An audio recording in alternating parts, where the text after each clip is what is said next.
So guys, mo ni siya ang flyaway bed. Ang akong ma-advise yun ninyo kung namoy toddler, magpalit jud mo ani flyaway bed. Best buy yun din ako for 2023. So inflate na nimo after the take off. So ang mahitabo na ma-extend nila ilang legs, mahimo na siyang bed guys. Mahimo na siyang murag playpen niya inside the plane. Imo na siyang hatagag mga duwaan din ha. Then murag yun na siyang mahimo og bed. And then of course kung ganahan ka nga mas malinawan yung biyahe, magdala ka og mga snacks, mga pagkaon, mga pika-pika sa mga imong anak, sa imong toddler especially. Look, kay mag-interest man gud na sila ana nga mga na sila kuri-kuriun ba instead sa magsigara sila screen time, napo na sila time nga magkaon-kaon sa ilang mga snacks, and they will be very excited kung unsay sudan na di na nimo siya ipahibaw before sa flight nimo para ma-surprise sila. O tanaw si uno na surprise na siya nga na siya pagkaon sa plane. Sige, tanaw na tong ayong reaction guys. Gi-prepare na nako right before our flight after nako mag-impake.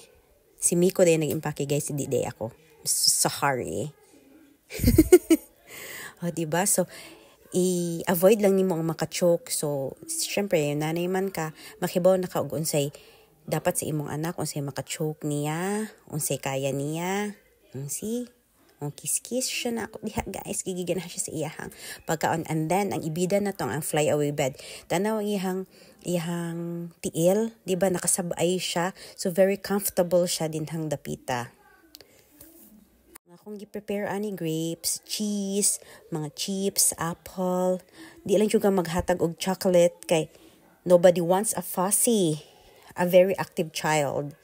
So naami din sa wa ko kay ba unsay panganan na siya, but after na siya sa business class but before sa economy. So naay dako nga leg room, then ay TV, then ay screen. Then mo na siya. O si among nalatag ang tanang mga duwaan ni Uno. Di siya makinumdum nga na ami cellphone, but syempre magdadyo kag cellphone kay bata man gud na siya, ganahan gihapon na siya magtanaw-tanaw. O si pero kana siya built-in na siya sa iyang seat nga kuan. Mo na iyang screen. Tanaw, relax na siya kaayo din ha. Si kung wa pa na niyo si flyaway bed na siya nako din na nagsige na siya gakos-gakos nako nya dako ba akong tiyan kay nagbuntis ko. So, kini si flyaway bed, di na ni siya mahal guys. 100 real rani around 1,000 Philippine peso. Nara siguro na siya sa Shopee or sa Amazon. Here in Saudi, napalit na nako siya sa noon. And then, nalingaw kay ang mga flight attendant kay first time ko nila nagdaog ing ani. So, kani siya nag-bus mi ani from Paris to Strasbourg, which is around 10 hours nga biyahe sa bus.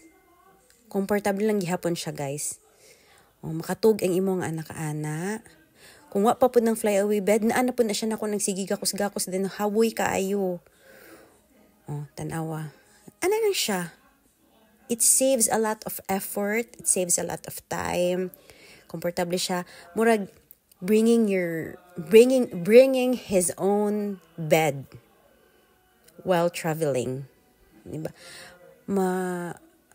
Makuan yun, ma-save ang imuhang mga kakapoy, mga enerhiya.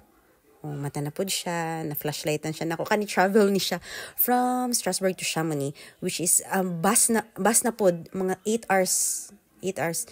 Grabe nga mong schedule diri guys, kasi ginagin mig travel. 8 hours, 10 hours bus, ingana. O, nato, gragi hapon siya. Pon, makatabang yun ni siya, tanawa. Malinawan yun ang among biyahe guys, bisag tag 10 hours mi. O, niya kani, nag-trend na mi sa wakas. Padong na may mo uli sa Paris. O yan, as usual, naghimo na pagkugbaon. Tren na siya guys. Actually, mas mahal gyud kaayo ang tren. Muna ko usarami nag-tren compared sa bus. Pero ang tren, dali kayo kamuabot. Murag half sa imuhang example. Kung 8 hours, mahimo ra siyang 4 hours kung sa tren. Pero, kay naamang ko'y flyaway bed, so okay ra na ako nga nag-bus me.